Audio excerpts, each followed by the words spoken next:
Penyebab bencana yang ketiga dikatakan oleh baginda Nabi,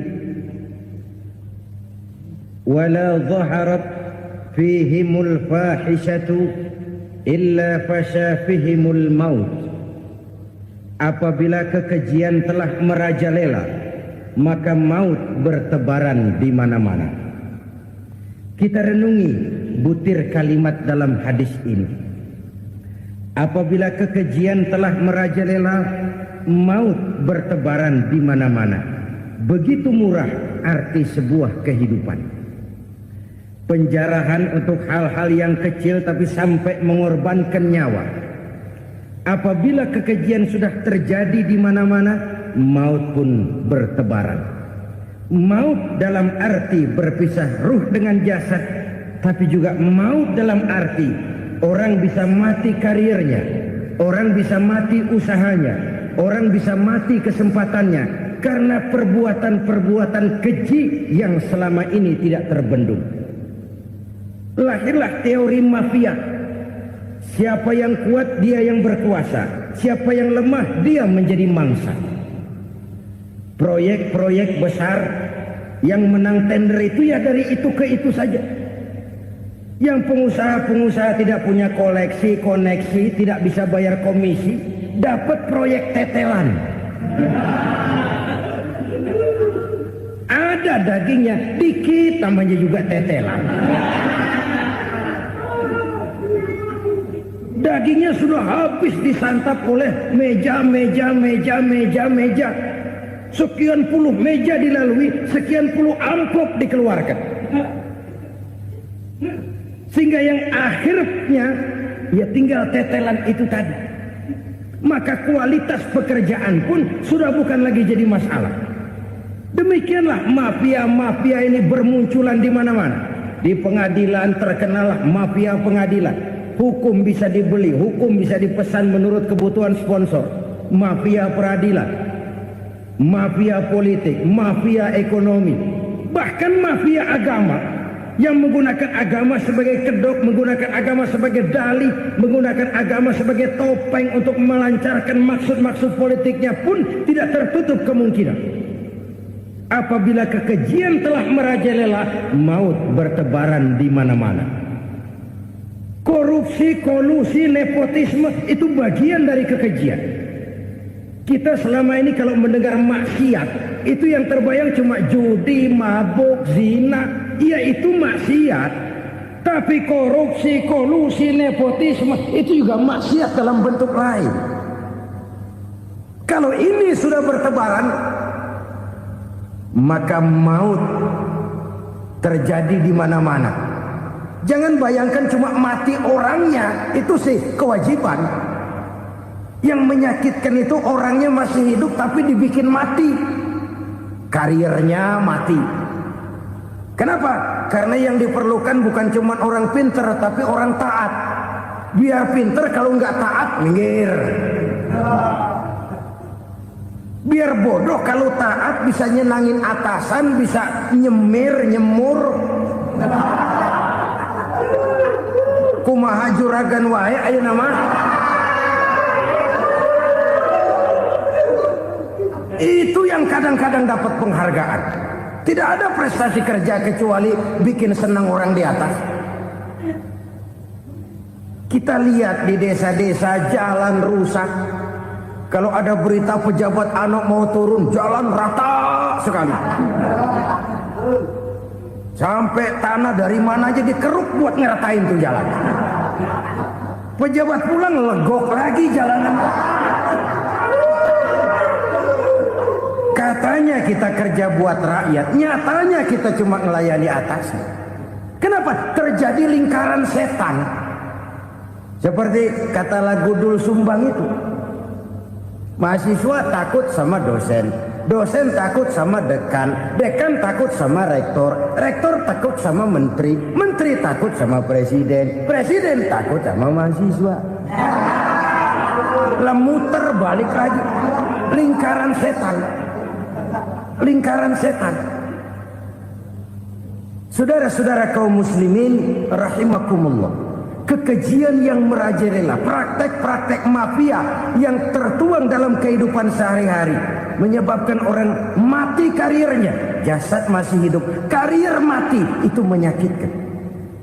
Mati bisnisnya. Rakyat kecil pernah senang ketika cengkeh booming, harganya bagus, rakyat banyak yang pergi haji. Lalu mau ditata, lahir tata niaga cengkeh, malah amburadul. Harga cengkeh jatuh, petani cengkeh kecil menjerit. Siapa yang untung? Segelintir orang. Masihkah kita pakai atas nama rakyat untuk kepentingan nasional? Padahal yang nyanyi cuma segelintir orang. Masihkah kita mau bohongi rakyat ini dengan mobil nasional tapi bikinan Korea? Masihkah kita mau bermain verbalisme, bermain kata? Ini sebuah masa lalu yang tidak perlu terulang lagi untuk masa-masa yang akan datang. Kekejian merajalela, orang mati karir. Bisa mati usaha, mati bisnis. Usahanya maju, dirangkul, hancur. Usahanya maju, dipukul, hancur, tenggelam. Bahkan yang memilukan dan memalukan badan-badan usaha milik negara itu dikebiri sedemikian rupa sehingga tidak menghasilkan hal-hal yang bermanfaat buat negara. Saudara-saudara kaum muslimin rahimakumullah, kalau nafsu yang sudah mengatur itu semua, maka kekejian pun merajalela. Orang sudah pakai teori mafia, yang kuat dia yang menang, yang kuat dia yang berkuasa, yang lemah silakan minggir di sudut-sudut kehidupan. Kalau kekejian seperti ini merajalela, maut bertebaran di mana-mana. Banyak orang mati karirnya, banyak orang mati usahanya, banyak orang mati imajinasinya. Sekarang ini dalam dunia seni, yang banyak karyawan seni, bukan seniman. Seniman itu kan dilahirkan, lain seniman, lain karyawan seni. Sekarang yang banyak karyawan seni, bukan seniman. Mati karir, mati imajinasi, mati improvisasi. Sehingga kehidupan persis sinetron. Sinetron itu yang kita lihat rumah mewah, yang kita lihat rumah bagus. Gak pernah kita lihat di sinetron kita ini rakyat antri sembako. Kita dijejali hal-hal yang indah, yang wah, yang membuat kita tenggelam dalam gaya hidup instan, tenggelam dalam gaya hidup wah. Kita lupa dengan realitas keseharian di tengah-tengah masyarakat kita. Lahirlah kelompok-kelompok selebritis, dibesarkan oleh berbagai media. Selebritis pilek aja masuk koran, pilek.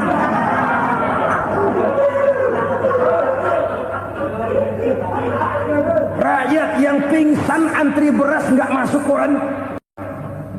Rakyat yang semaput antri minyak nggak masuk koran. Selebritis panok masuk koran.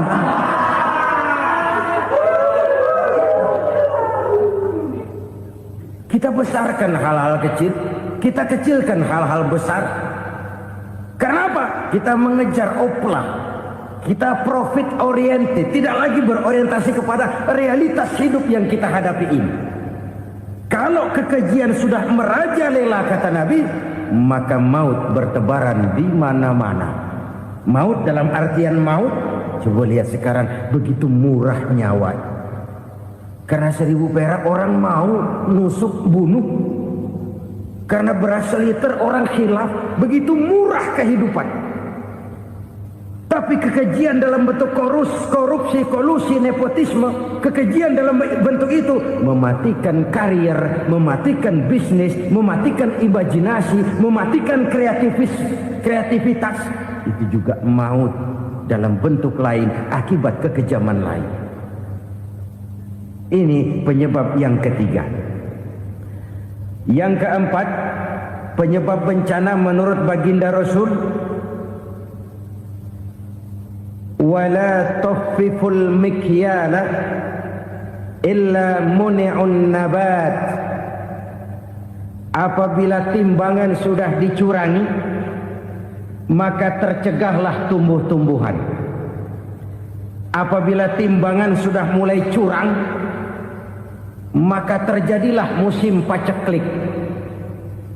Apabila bisnis sudah bergaya mafia tadi itu, kecurangan-kecurangan terjadi, tender di balik pintu, yang dimenangkan cuma kelompok-kelompok yang bisa memberikan presentasi yang besar, muni'un nabat, terjadilah paceklik. Paceklik, panen gagal, wereng ya wereng, kemarau panjang, it's okay, air sulit, iya, tetapi kan semua itu ada yang ngatur. Kemarau ada yang ngatur, belalang itu ada yang ngatur, air itu juga ada yang ngatur. Yang ngatur itu yang serba maha. Kalau ia murka melihat kecurangan timbangan, Allah itu kalau murka kan gampang saja, tinggal komandoin balang, lang, hancurin tuh sawah. Konvoy belalang, konvoy. Allah tinggal ngutik angin El Nino, mampir lo ke Indonesia. Hujan gak turun-turun, kemarau panjang. Jadi kalau musim kemarau kan namanya anginnya El Nino. Kalau musim hujan anginnya namanya La Nina. Cakep namanya, kejem orangnya. Saudara lihat Cina sekarang sedang kena La Nina, banjir besar, ribuan orang meninggal. Dia mah ribuan mati kagak berasa, rakyatnya miliaran. Bangladesh lagi ngalami La Nina, India lagi ngalami La Nina. Angin, hujan, kemarau, belalang, itu kan ada yang ngendaliin. Kuncinya bukan di belalangnya, kuncinya bukan di peredaran matahari berputar, kuncinya di atas yang mengatur semua itu. Kalau timbangan sudah mulai curang, pengusaha sudah nggak mau jujur, apa nggak bikin perut jadi mual. Begitu rakyat antri sembako pingsan nggak dapat beras, sementara beras ditumpuk-tumpuk sampai membusuk. Kemana hati nuraninya? Kemana akal pikirannya? Kemana mereka yang berbuat atas nama rakyat tapi melihat rakyat susah tidak tergerak hatinya? Apabila timbangan sudah mulai dicurangi, bisnis sudah mulai melenceng, maka terjadilah paceklik. Sebuah negara yang berhasil dalam swasembada pangan, lalu sekarang menjadi negara yang rakyatnya antri untuk memperoleh kebutuhan pangan. Saudara-saudara kaum muslimin rahimakumullah, ini intinya adalah kecurangan. Kalau kecurangan sudah terjadi di mana-mana, dan ini milik siapa saja, bukan soal tempat, bukan soal jabatan, soal manusianya, SDM-nya. Kecurangan tidak cuma terjadi di kantor, di masjid bisa terjadi kecurangan. Korupsi tidak hanya bisa terjadi di kantor, di madrasah bisa ada korupsi. Faktor manusianya, ini soal SDM. Kecurangan yang besar tentu besar lagi kerugiannya. Kecurangan yang kecil, kecurangan sehari-hari, pedagang-pedagang kecil ngurangi timbangan, barang yang buruk dikatakan baik, yang baik dikatakan buruk, itu merugikan perorangan. Kecurangan yang besar merugikan bangsa dalam bentuk total, dalam bentuk seutuhnya. Nah, kecurangan-kecurangan seperti ini rakyat kan lihat, rakyat kan tahu, dan itu kembali terakumulasi di sini, pegel. Dan jangan lupa, rakyat yang nggak ngomong itu, rakyat yang nggak bersuara itu, batinnya menjerit, jeritannya menggoncang aras, dan itu didengar Allah. Yadullah fauqal jamaah, kata Nabi. Tangan Tuhan di atas orang banyak. Jeritan hati rakyat menggoncang aras. Rakyat yang terlalu banyak dizolim, rakyat yang terlalu banyak dirugikan, ya rakyat yang terlalu banyak diatasnamakan, menjerit batinnya, menggoncang aras, dan Allah bisa menggerakkan apa saja untuk membuat satu situasi. Allah bisa menggerakkan apa saja untuk membuat satu situasi. Saudara-saudara kaum muslimin rahimakumullah, ini faktor yang ketiga, timbulnya kecurangan. Faktor yang keempat maksud saya. Yang kelima, penyebab timbulnya bencana menurut baginda Nabi, wala muni'uz zakat wala muni'uz zakat illa hubbisa anhumul qatr. Apabila zakat enggan dibayar, maka tercegahlah qatrun. Qatrun ini kalau bahasa kita sembako. Maka tercegahlah kebutuhan-kebutuhan yang kita perlukan. Ini, kita tidak meragukan bahwa yang kita tuju adalah masyarakat yang adil dalam kemakmuran dan makmur dalam keadilan. Nah, antara kemakmuran dan keadilan ini memang sering tidak bisa berjalan seiring. Pada saat kemakmuran kita kejar, ekonomi kita pacu, ada nilai-nilai keadilan yang tertinggal. Pada saat nilai keadilan kita tegakkan benar-benar, ada unsur-unsur kemakmuran yang terabaikan.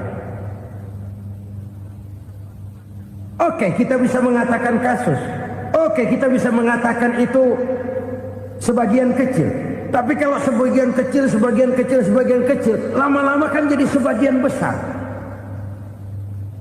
Oke, kita mengejar kemakmuran. Pertanyaannya, kemakmuran untuk siapa? Oke, kita berikan kelompok tertentu kue yang besar dengan harapan nanti dia bagiin kuenya kepada yang kecil-kecil. Tapi kenyataan, mereka yang dapat kue besar akhirnya malah lupa diri dan lupa daratan. Mau makin besar, malah memeras yang kecil-kecil ini. Sekarang kan yang kecil modali yang besar. Ramai-ramai buka bank, ternyata kamuflase. Uang banknya untuk kredit perusahaannya sendiri. Nasabahnya rakyat kecil. Artinya apa? Rakyat kecil disuruh modalin orang yang udah gede. Ini kan sumber geledek urusan.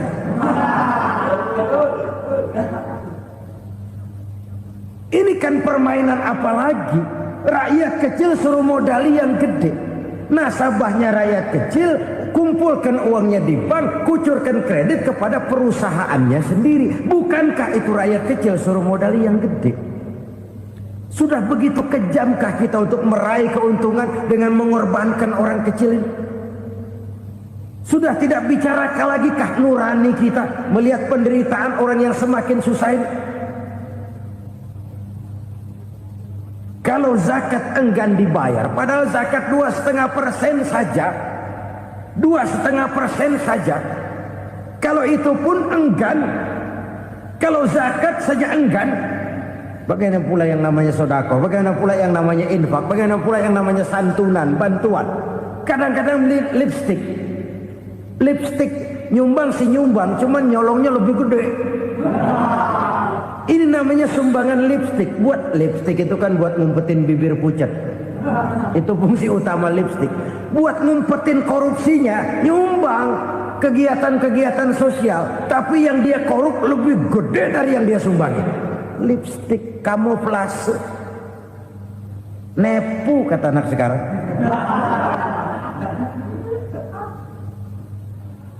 Saudara-saudara kaum muslimin rahimakumullah. Demikian berat kewajiban zakat ini sampai di zaman Sayyidina Abu Bakar pernah keluar komando perangi orang yang enggan membayar zakat. Perangi. Karena fungsi zakat adalah menjembatani antara si kaya dengan si miskin. Bahwa ada kemiskinan itu Qur'ani. Allah menyatakan, aku melebihkan rezeki sebagian kamu dari yang lain. Ini kan kesenjangan. Allah melebihkan rezeki sebagian kamu dari yang lain. Ada itu. Tetapi itu berjalan secara nature. Nah, kalau direkayasa, yang kaya semakin kaya, yang miskin semakin terpuruk, yang sudah besar dapat proyek besar, yang kecil dapat tetelan. Ini kan rekayasa namanya. Kesenjangan yang direkayasa ini yang kita harus kikis. Nah, fungsi zakat menjembatani dari sisi sosial. Dari sisi pribadi, Nabi berpesan, zakku amwalakum bizzakat, bersihkan hartamu dengan zakat.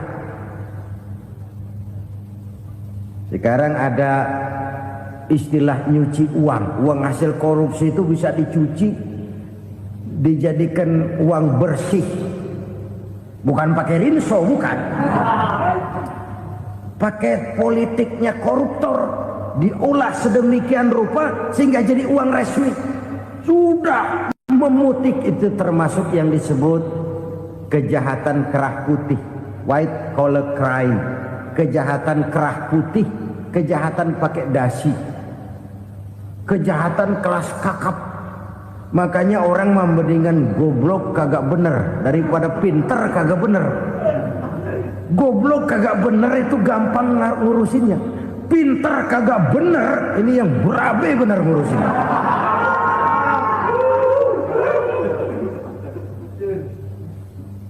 Kita bukan cuma perlu orang pinter kok di zaman sekarang. Kita perlu orang-orang bener yang punya komitmen, yang sesuai kata dan perbuatan, yang bisa merasakan apa yang dirasakan oleh rakyat, yang punya sense of politik yang tinggi, yang peka, yang penuh keterbukaan, yang punya wawasan dan pandangan jauh ke depan. Dari sisi pribadi, zakat itu membersihkan harta kita. Ya, dia tercampur dengan yang subuhat, dia bahkan mungkin tercampur dengan sedikit-sedikit yang haram. Itu zakku amwalakum bizzakat, bersihkan hartamu dengan zakat itu. Pada sisi sosial ia menjembatani, pada sisi pribadi ia membersihkan harta kita. Karena itu kalau kita minta berdoa minta rezeki, syarat rezeki itu halalan thayyiban wasi'an. Nggak pernah kurang dari 3 itu. Halal, bagus, banyak. Halal, bagus, tapi sedikit, susah ngaturnya. Halal, banyak, tapi kurang bagus, buat apaan?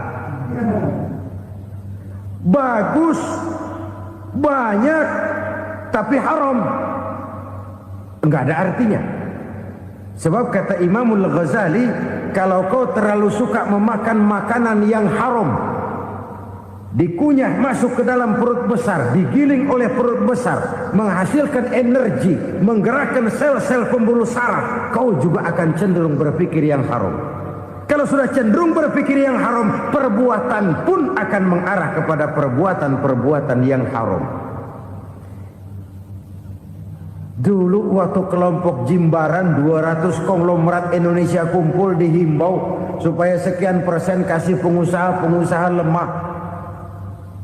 Itu kan cuma sekedar belas kasihan, tidak banyak menolong keadaan.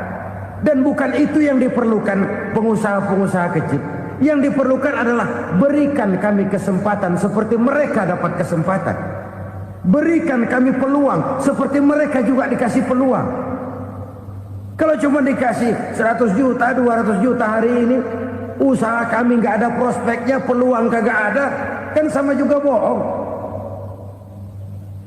Diceburin ke kali, disuruh berenang, tangan diikat, mendingan mampusin ketahuan. Ayo berenang, berlomba, tangan diikat, kaki diikat, sama saja nyuruh mati. Jadi jangan kasih ikannya, kasih kailnya. Yang diperlukan pengusaha kecil menengah ke bawah itu bukan cuma sekedar belas kasih dari konglomerat besar. Berikan kami peluang seperti mereka juga dapat peluang. Berikan kami kesempatan seperti mereka dapat kesempatan.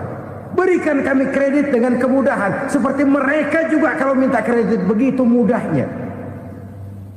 Menciptakan peluang dan kesempatan, pemerataan. Bukan menciptakan manusia Indonesia dengan standar ekonomi yang sama. Semua rumahnya harus sama, semua punya mobil. Itu sih kebersamaan bebek. Bebek, coba lihat bebek, satu ngalor semua, satu ngidul semua. Kebersamaan bukan itu. Kebersamaan adalah menciptakan peluang. Kalau yang kaya bisa semakin kaya, kenapa yang miskin tidak bisa ikut naik jadi sedikit kaya? Kalau pengusaha yang sudah kuat bisa bertambah menjadi kuat dengan proyek mega-mega proyek, kenapa yang menengah tidak bisa ikut menjadi kuat?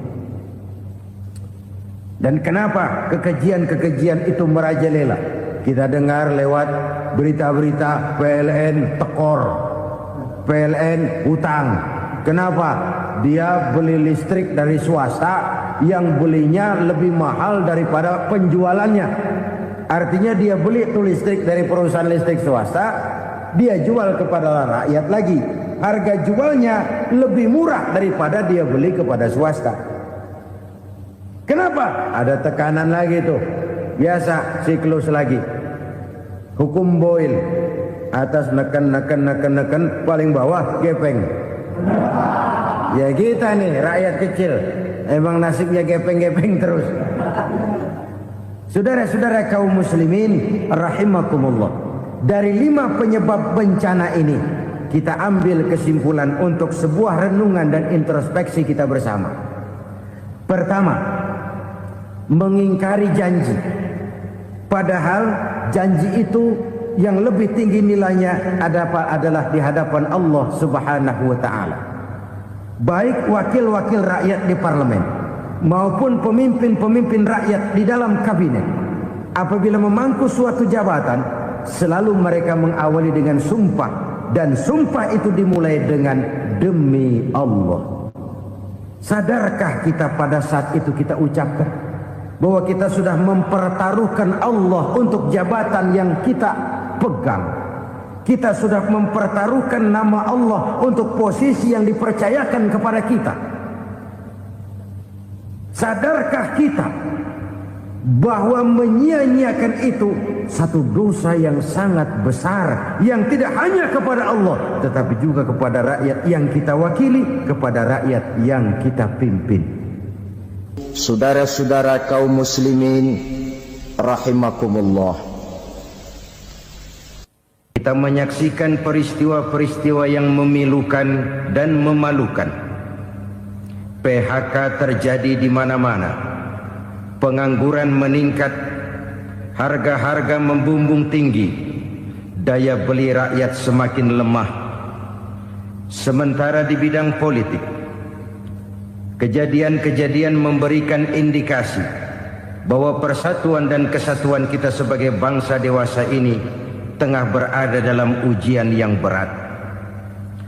Pada jumpa kita kali ini, tanpa bermaksud untuk mencari kambing hitam dari bencana yang kita hadapi, saya ingin menyampaikan sebuah hadis yang diriwayatkan oleh Imam At-Tabarani dari Ibnu Abbas, bahwa Rasulullah sallallahu alaihi wasallam bersabda, khamsun bi khamsin, ada 5 perkara yang dapat menimbulkan 5 macam bencana. Mari kita renungi hadis ini satu demi satu sebagai bahan introspeksi buat kita semua dalam menghadapi bencana yang tengah berlaku sekarang ini. Yang pertama, manaqasa qaumul ahda illa sullita alaihim aduwwuhum. Apabila suatu kaum sudah mengingkari janjinya, maka mereka pun akan dikuasai oleh musuh-musuh mereka. Sederhana saja nampak kalimat dalam hadis ini. Apabila orang sudah mengingkari janji, mereka akan dikuasai oleh musuh-musuh mereka sendiri. Dan musuh kita yang paling utama saat ini adalah kemiskinan dan kebodohan. Kenapa itu terjadi? Karena kita mengingkari janji kita sendiri.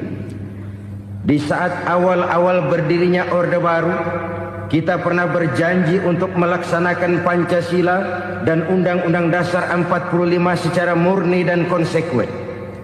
Kita berjanji bahwa kita akan menegakkan pemerintah yang bersih dan berwibawa. Itu semua pada permulaannya. Waktu demi waktu berjalan, kita lupa dengan janji yang kita ucapkan itu. Ketuhanan yang Maha Esa kita ucapkan, tapi kesetanan yang luar biasa yang kita lakukan. Kemanusiaan yang adil dan beradab yang kita dengungkan, tetapi kemanusiaan zalim dan biadab yang kita praktekkan.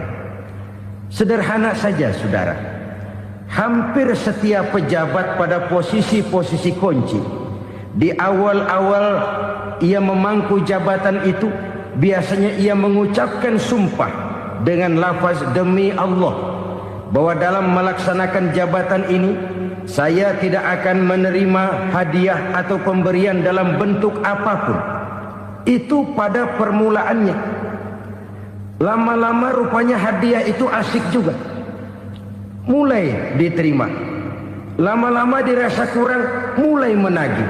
Dan akhirnya terjadilah praktek yang disebut suap menyuap, semir menyemir, dan lain sebagainya. Kalau ini sudah menjadi kenyataan, bagaimana kita mau menegakkan pemerintah yang bersih dan berwibawa? Undang-Undang Dasar 45 menyatakan bahwa bumi, air, dan seluruh kekayaan negara dikelola oleh negara bagi sebesar-besar kemakmuran rakyat. Yang terjadi adalah bahwa kita merasa mewakili rakyat untuk menikmati harta dan kekayaan negara, sehingga rakyat banyak tidak bisa ikut menikmatinya. Menumpuklah harta itu sehingga terjadilah pepatah, gunung ditimbun, sumur digali. Yang kaya semakin kaya, yang miskin semakin terpuruk. Kita ingkar dengan janji yang kita ucapkan di awal-awal kita bergerak. Kita ingkar dengan janji pada saat kita mengatakannya dengan menyebut nama Allah, dengan mempertaruhkan nama Tuhan. Sehingga pada akhirnya jabatan pun mengalami tender. Sudah menjadi rahasia umum. Orang mau jadi lurah mesti mengeluarkan uang. Mau jadi camat mesti mengeluarkan uang. Mau jadi wali kota, bupati, bahkan gubernur, itu ada pasarannya. Secara logika, kalau orang memperoleh satu jabatan karena banyak mengeluarkan uang, tentu pada saat ia mengeluarkan uang, ia sudah punya pemikiran, modal pasti pulang, modal pasti kembali.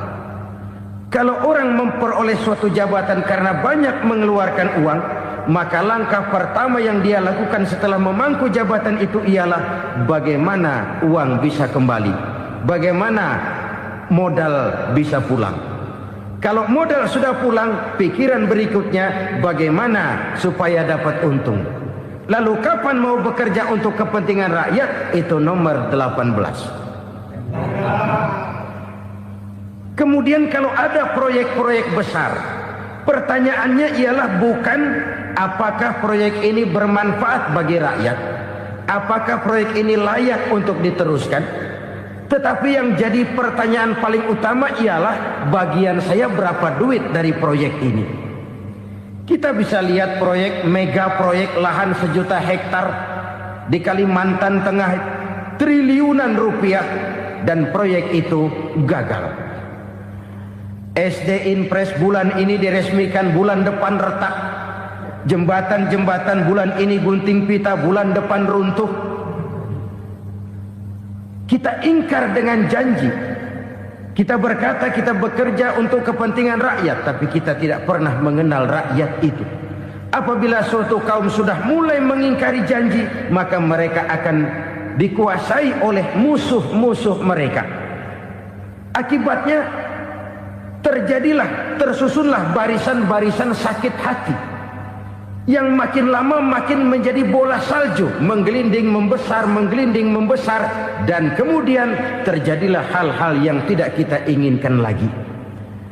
Apabila suatu kaum sudah mengingkari janji, maka mereka akan dikuasai oleh musuh-musuh mereka. Ini penyebab bencana yang pertama. Kita tidak konsekuen. Tadinya kita dengan lantang teriak-teriak berantas korupsi, ganyang korupsi. Pada waktu kita belum mendapat kesempatan. Setelah kita naik punya kesempatan, rupanya korupsi enak juga dirasa. Terjadi pergeseran nilai, orang luntur, kehilangan idealisme awal. Lalu untuk menghibur-hibur diri, menutup-nutup kesalahan, kita gunakanlah pepatah bahwa tidak ada gading yang tak retak, bahwa kita harus mikul dur mendem jero.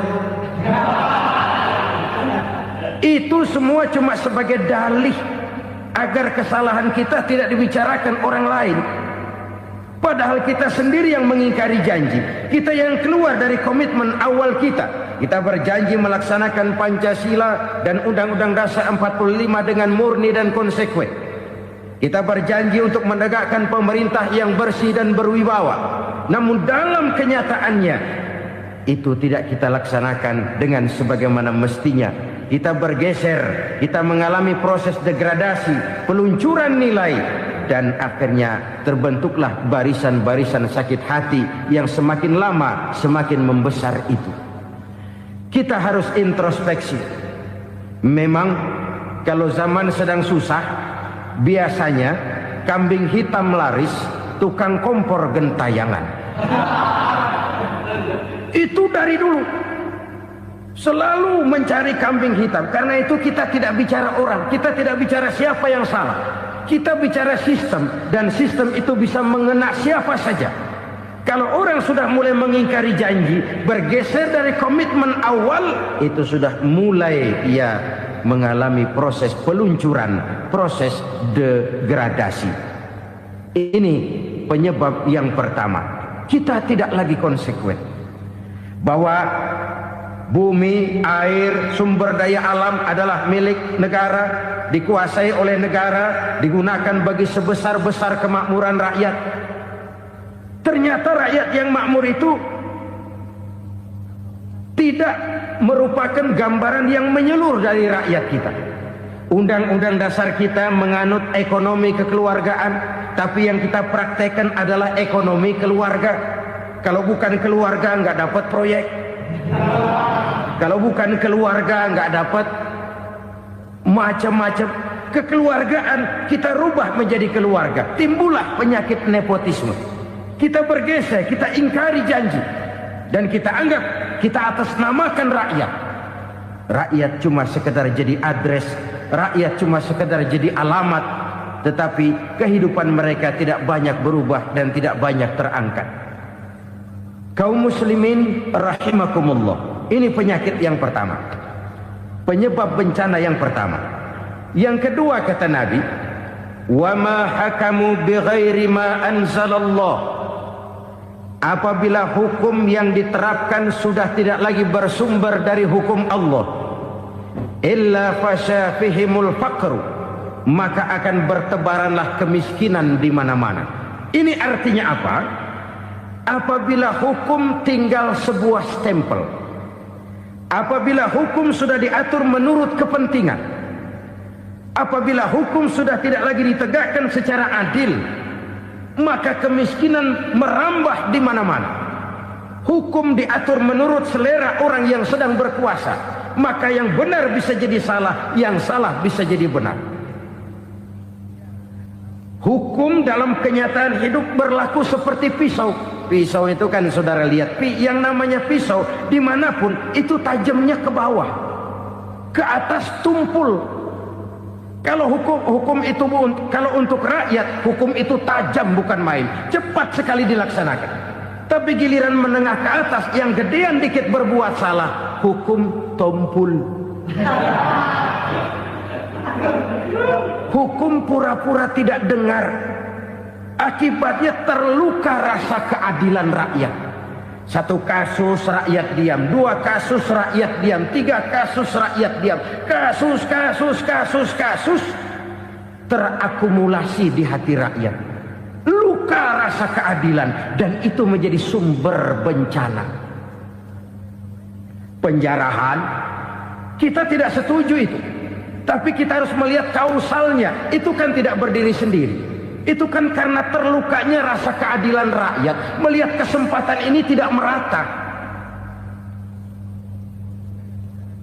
Kalau rakyat ini yang ngajukan kredit ke bank, walaupun jumlahnya cuma jutaan, ratusan ribu, susahnya 17 sekat. Tapi ada orang-orang tertentu yang agunannya palsu, jaminannya palsu, bawa kata belece, bukan cuma miliaran, triliunan kredit bisa keluar. Terluka rasa keadilan, hilangnya kesempatan. Rakyat cuma dapat kesempitan, jarang dapat kesempatan. Dari lukanya rasa keadilan ini, memang ya entah lipstick, entah basa-basi, dibentuklah tim ini, dibentuklah badan pengawas ini, dibentuklah tim ini. Kalau membentur tahu, hancur tahu. Tapi kalau tim yang dibentuk membentur karang, bukan karangnya yang hancur biasanya, timnya yang bubar. Kenapa? Yang dibentur batu karang yang sangat keras. Kita main-main dengan hukum, kita tidak konsekuen dengan hukum. Luka rasa keadilan, dan itu terakumulasi. Edi Tamsil, rakyat tahu, terakumulasi, menguap begitu saja. Kasus-kasus lain rakyat tahu, menguap begitu saja. Ketidakadilan, ketidakadilan, ketidakadilan terakumulasi, mengendap di hati rakyat, menunggu ledakan. Pada saat sumbu meledak, rakyat tidak bisa dibendung lagi. Oke, kita tidak setuju dengan penjarahan, tapi jangan melihat itu sebagai peristiwa yang berdiri sendiri. Kenapa itu terjadi? Kausalnya kenapa? Oke, kita tidak setuju memang, tapi yang dijarah oleh rakyat kan memang cuma untuk perut. Yang dijarahkan beras, yang dijarahkan televisi, yang dijarahkan kulkas yang masih bisa dihitung, yang memang real untuk kebutuhan rakyat. Penjara-penjara berdasi kepala botak yang menguras uang rakyat habis-habisan, enak saja melenggang dalam kehidupan ini. Makin terluka rasa keadilan rakyat. Apabila hukum yang diterapkan sudah menyimpang dari keadilan yang diajarkan Allah, fasyafihimul fakru, bertebaranlah kemiskinan. Aneh, memalukan, memilukan. Sebuah negara agraris yang katanya pulaunya hijau royo-royo, Gemari Palau Jenawi Toto Tentem Kertora Harjo, yang tahun 93 pernah mendapat penghargaan dari FAO, Badan Pangan Sedunia, sebagai negara yang berhasil dalam swasembada pangan. Sekarang ini kita terpaksa betul beli beras dari Vietnam, beli beras ke Kamboja, beli kedelai dari Kamboja. Kenapa? Lahan sawah kita habis ditanami pabrik. Teknologi kita, teknologi loncatan yang non-applied, tidak terpakai oleh kita. Lantas lahan yang tidak bisa kita tanami, kita paksakan lahan-lahan gambut menjadi tanah pertanian yang subur dengan biaya triliunan, dan kita gagal. Kita cari jarum dan kapak hilang. Kita mau jadi negara industri dengan loncatan teknologi yang maju, kita lupakan pola pijak kita sebagai negara agraris, dan akhirnya kita kecolongan. Lihatlah dewasa ini. Rakyat kita antri sembako di mana-mana. Di sebuah negara agraris, ketidakadilan melahirkan kemiskinan. Kemiskinan moral dan kemiskinan material. Kemiskinan moral, rakyat nggak percaya lagi sama pejabat. Rakyat mengalami krisis figur. Orang alah lu ngomong dah main ember.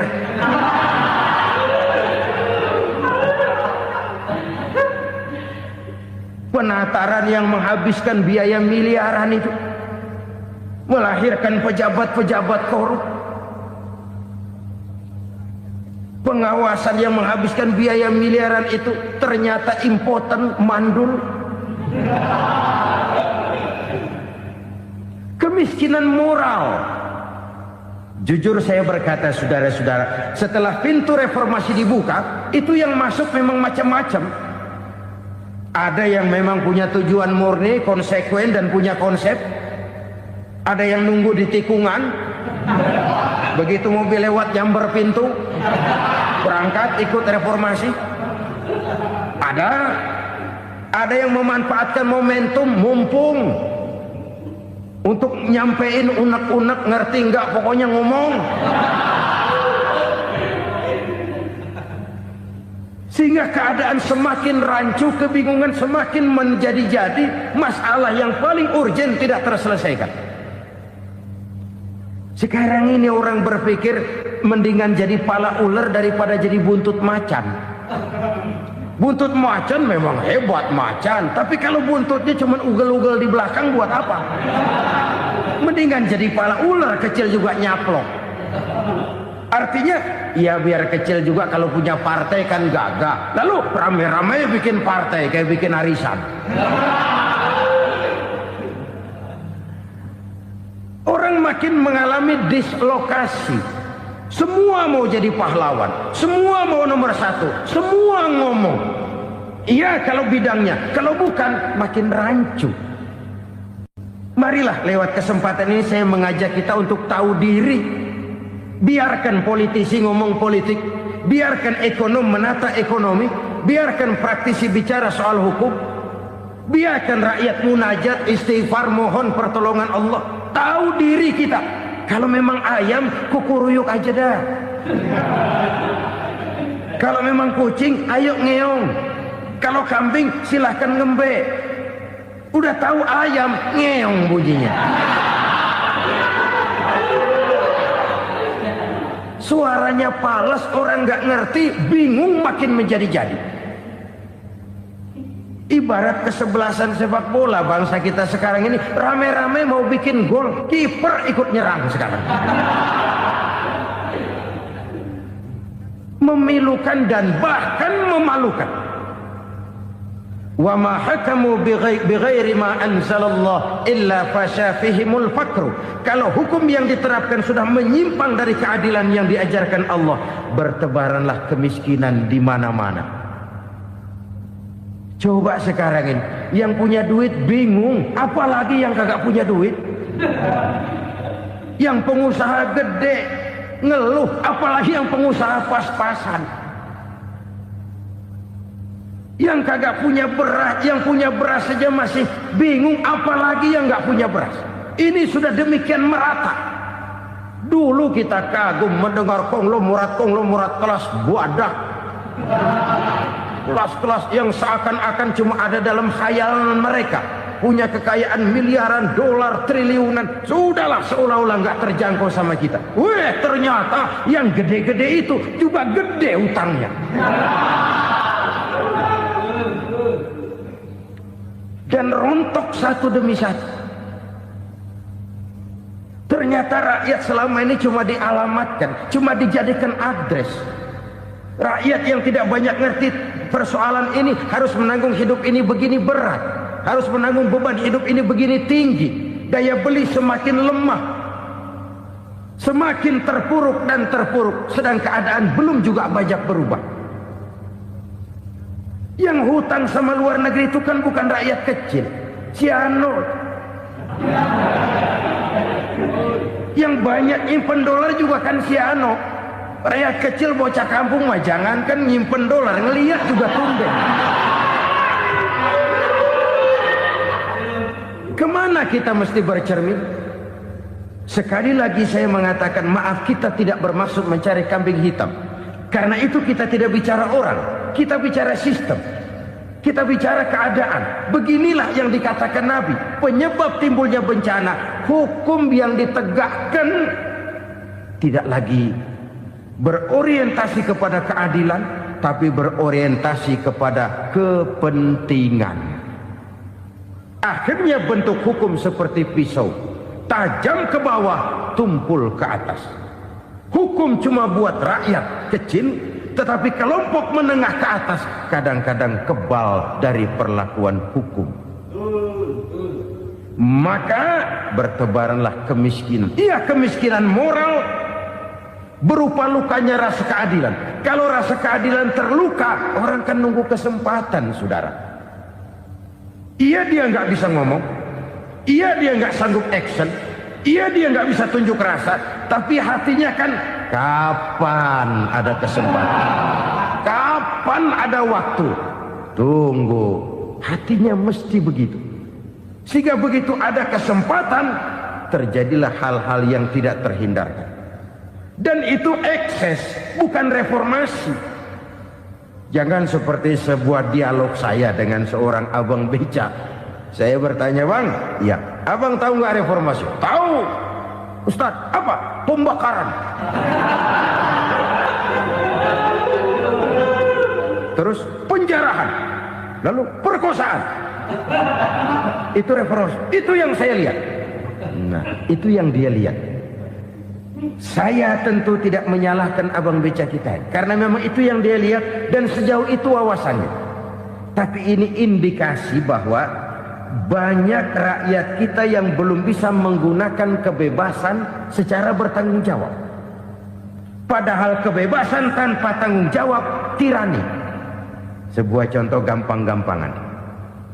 Saya beli radio, saya setel di kamar saya, lalu saya bilang, ini radio gue. Yang beli gue, pakai duit gue setel di kamar gue, sekeras-kerasnya, gak ada urusan sama orang lain. Itu kata saya.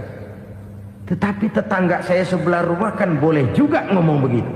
Kata tetangga saya, ini mata gue, yang ngantuk gue tidur di kamar gue. Kenapa suara radio lu nyampe kemari? Artinya apa ini? Kebebasan saya nyetel radio dibatasi oleh kebebasan tetangga saya yang mau tidur. Tidak ada kebebasan mutlak. Kebebasan mutlak tanpa tanggung jawab kembali akan melahirkan tirani, kembali akan melahirkan pemaksaan kehendak. Dan itu lagi-lagi bukan demokrasi. Saudara-saudara kaum muslimin rahimakumullah. Ini penyakit yang kedua, lukanya rasa keadilan, terutama di kalangan rakyat kecil. Itu mengendap menjadi akumulasi dan menunggu giliran kapan bisa dimuntahkan. Dengan kata lain, rakyatnya udah banyak banget makan yang perutnya jadi enak, nyelam. Kapan nunggu muntahnya? Udah begini banyak akumulasi yang mereka pendam di perut ini, sehingga ketika terjadi kesempatan itu sudah tidak terkendalikan lagi. Kita out of control. Saya tidak mentolerir sikap-sikap kekerasan. Bahkan saya lebih cenderung bahwa kalau di rumah kita banyak tikusnya saja racuni, jangan rumah dibakar. Bahwa ada korupsi, iya. Ada kolusi, memang. Ada nepotisme, tentu. Tetapi tikusnya saja racuni. Jangan rumah dibakar. Masa mau ngusir tikus bakar rumah? Tikusnya lari, tikusnya selamat, rumahnya ewes-ewes.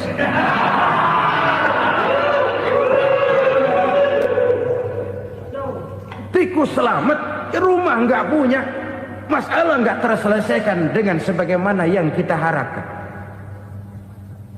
Kita sepakat ini negara hukum, dan di hadapan hukum semua manusia itu sama.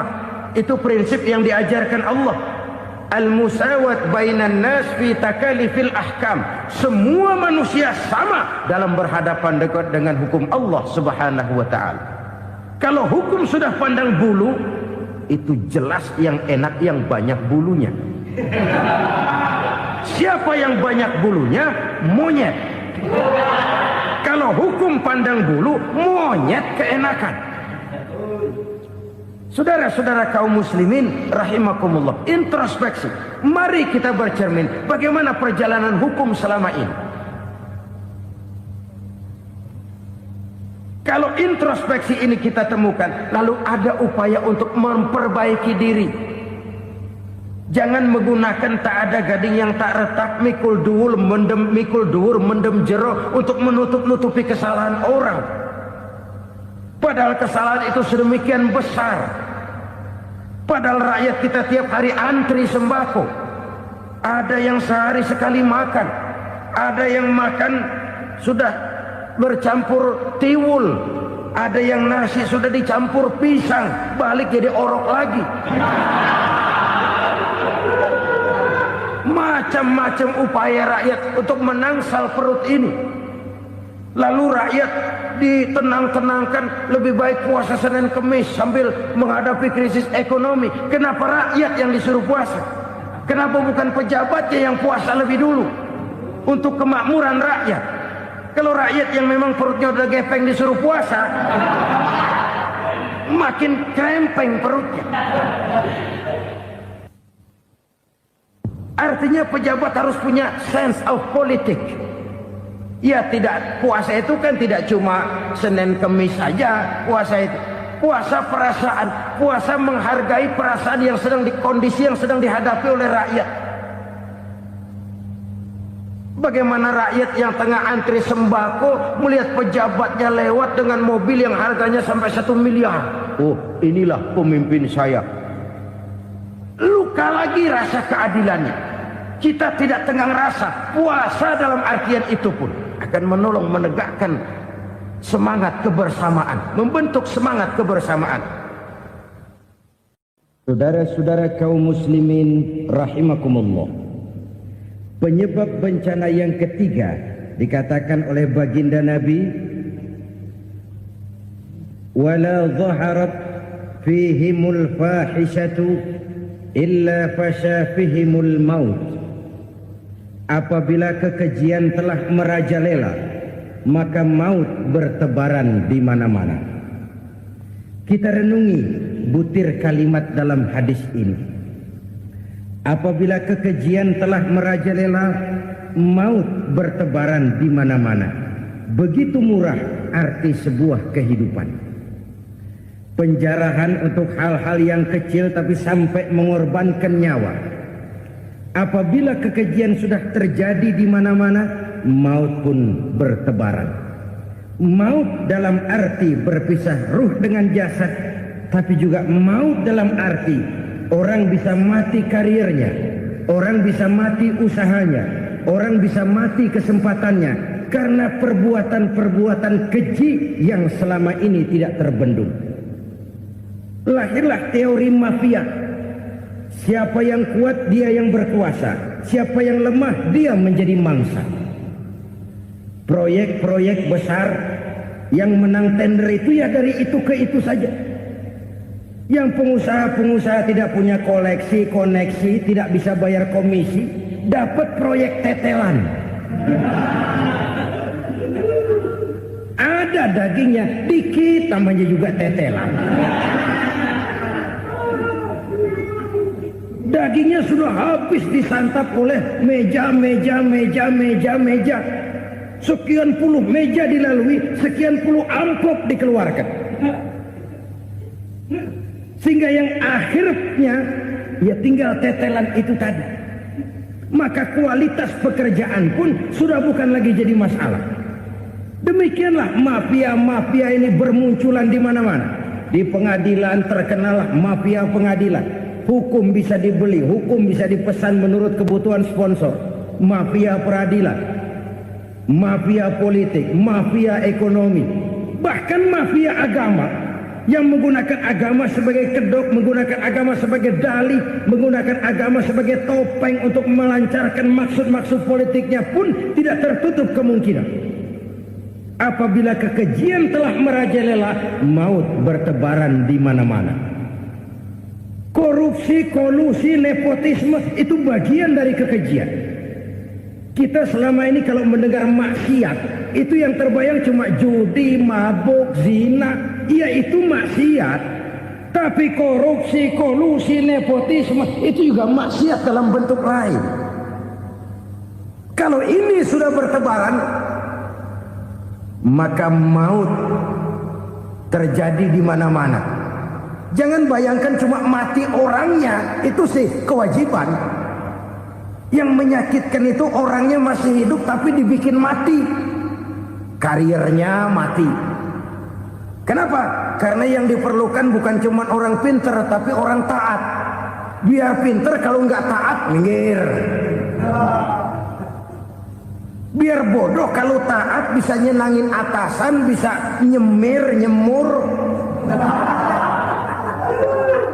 Kumaha juragan wae ayo nama. Itu yang kadang-kadang dapat penghargaan. Tidak ada prestasi kerja kecuali bikin senang orang di atas. Kita lihat di desa-desa jalan rusak.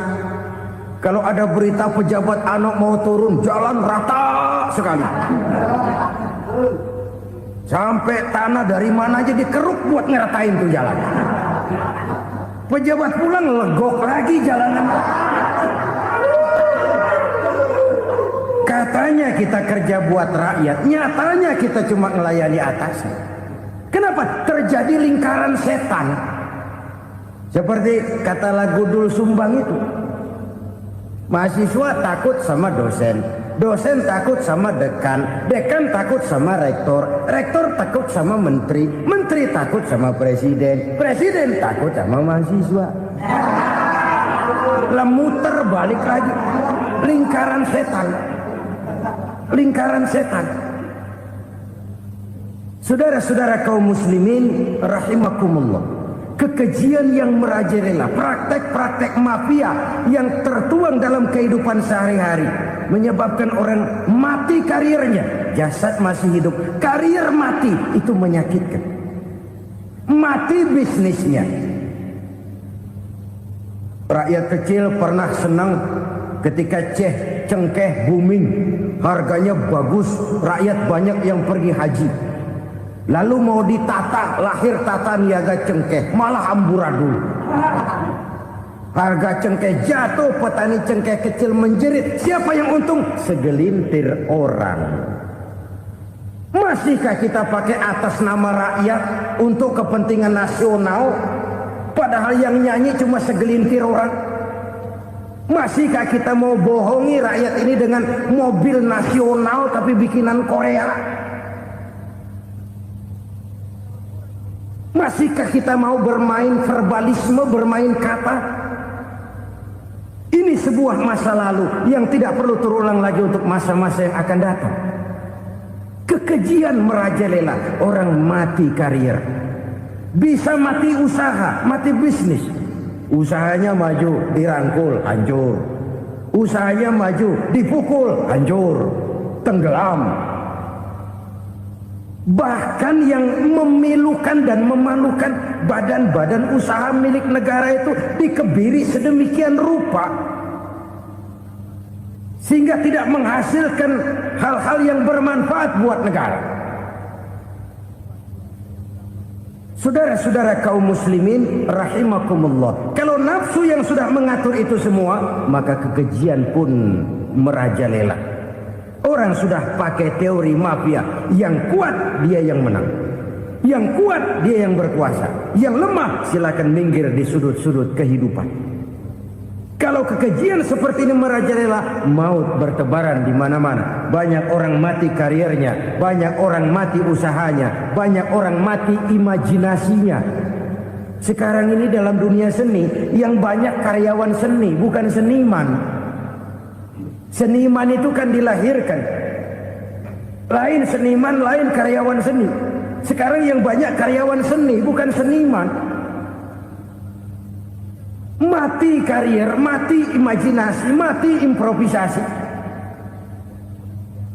Sehingga kehidupan persis sinetron. Sinetron itu yang kita lihat rumah mewah, yang kita lihat rumah bagus. Gak pernah kita lihat di sinetron kita ini rakyat antri sembako.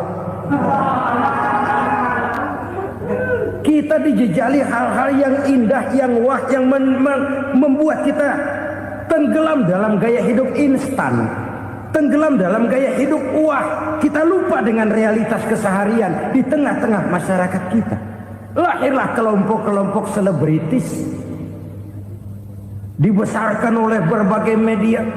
Selebritis pilek aja masuk koran, pilek.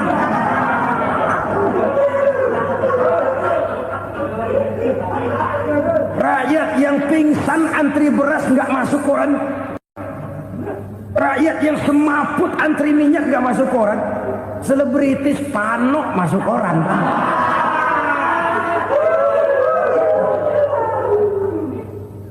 Kita besarkan hal-hal kecil, kita kecilkan hal-hal besar. Kenapa? Kita mengejar oplah. Kita profit oriented, tidak lagi berorientasi kepada realitas hidup yang kita hadapi ini. Kalau kekejian sudah merajalela kata Nabi, maka maut bertebaran di mana-mana. Maut dalam artian maut, coba lihat sekarang begitu murah nyawa. Karena 1000 perak orang mau nusuk bunuh. Karena beras seliter orang khilaf, begitu murah kehidupan.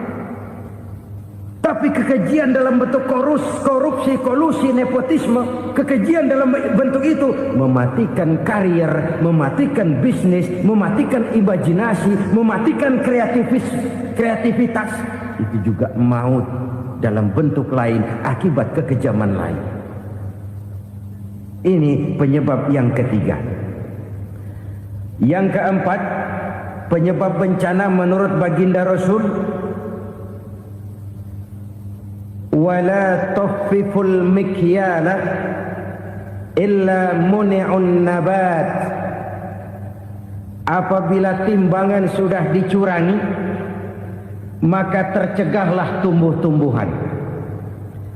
Apabila timbangan sudah mulai curang, maka terjadilah musim paceklik. Apabila bisnis sudah bergaya mafia tadi itu, kecurangan-kecurangan terjadi, tender di balik pintu, yang dimenangkan cuma kelompok-kelompok yang bisa memberikan presentasi yang besar, muni'un nabat, terjadilah paceklik. Paceklik, panen gagal, wereng ya wereng, kemarau panjang it's okay, air sulit iya, tetapi kan semua itu ada yang ngatur. Kemarau ada yang ngatur, belalang itu ada yang ngatur, air itu juga ada yang ngatur. Yang ngatur itu yang serba maha. Kalau ia murka melihat kecurangan timbangan, Allah itu kalau murka kan gampang saja, tinggal komandoin balang, lang hancurin tuh sawah. Konvoy belalang, konvoy. Allah tinggal ngutik. Angin El Nino, mampir lo ke Indonesia. Hujan gak turun-turun, kemarau panjang. Jadi kalau musim kemarau kan namanya anginnya El Nino. Kalau musim hujan anginnya namanya La Nina. Cakep namanya, kejem orangnya. Saudara lihat Cina sekarang sedang kena La Nina, banjir besar, ribuan orang meninggal. Dia mah ribuan mati kagak berasa, rakyatnya miliaran. Bangladesh lagi ngalami La Nina, India lagi ngalami La Nina. Angin, hujan, kemarau, belalang itu kan ada yang ngendaliin. Kuncinya bukan di belalangnya, kuncinya bukan di peredaran matahari berputar, kuncinya di atas yang mengatur semua itu. Kalau timbangan sudah mulai curang, pengusaha sudah nggak mau jujur, apa nggak bikin perut jadi mual. Begitu rakyat antri sembako pingsan nggak dapat beras, sementara beras ditumpuk-tumpuk sampai membusuk. Kemana hati nuraninya? Kemana akal pikirannya? Kemana mereka yang berbuat atas nama rakyat tapi melihat rakyat susah tidak tergerak hatinya? Apabila timbangan sudah mulai dicurangi, bisnis sudah mulai melenceng, maka terjadilah paceklik. Sebuah negara yang berhasil dalam swasembada pangan, lalu sekarang menjadi negara yang rakyatnya antri untuk memperoleh kebutuhan pangan. Saudara-saudara kaum muslimin rahimakumullah, ini intinya adalah kecurangan. Kalau kecurangan sudah terjadi di mana-mana, dan ini milik siapa saja, bukan soal tempat, bukan soal jabatan, soal manusianya, SDM-nya. Kecurangan tidak cuma terjadi di kantor, di masjid bisa terjadi kecurangan. Korupsi tidak hanya bisa terjadi di kantor, di madrasah bisa ada korupsi. Faktor manusianya, ini soal SDM. Kecurangan yang besar tentu besar lagi kerugiannya. Kecurangan yang kecil, kecurangan sehari-hari, pedagang-pedagang kecil ngurangi timbangan, barang yang buruk dikatakan baik, yang baik dikatakan buruk, itu merugikan perorangan. Kecurangan yang besar merugikan bangsa dalam bentuk total, dalam bentuk seutuhnya. Nah, kecurangan-kecurangan seperti ini rakyat kan lihat, rakyat kan tahu, dan itu kembali terakumulasi di sini, pegel. Dan jangan lupa, rakyat yang nggak ngomong itu, rakyat yang nggak bersuara itu, batinnya menjerit, jeritannya menggoncang aras, dan itu didengar Allah. Yadullah fauqal jamaah, kata Nabi. Tangan Tuhan di atas orang banyak. Jeritan hati rakyat menggoncang aras. Rakyat yang terlalu banyak dizolim, rakyat yang terlalu banyak dirugikan, ya rakyat yang terlalu banyak di atas namakan, menjerit batinnya, menggoncang aras, dan Allah bisa menggerakkan apa saja untuk membuat satu situasi. Allah bisa menggerakkan apa saja untuk membuat satu situasi. Saudara-saudara kaum muslimin rahimakumullah, ini faktor yang ketiga, timbulnya kecurangan. Faktor yang keempat maksud saya. Yang kelima, penyebab timbulnya bencana menurut baginda Nabi, wala muni'uz zakat wala muni'uz zakat illa hubbisa anhumul qatru. Apabila zakat enggan dibayar, maka tercegahlah qatrun. Qatrun ini kalau bahasa kita sembako. Maka tercegahlah kebutuhan-kebutuhan yang kita perlukan. Ini, kita tidak meragukan bahwa yang kita tuju adalah masyarakat yang adil dalam kemakmuran dan makmur dalam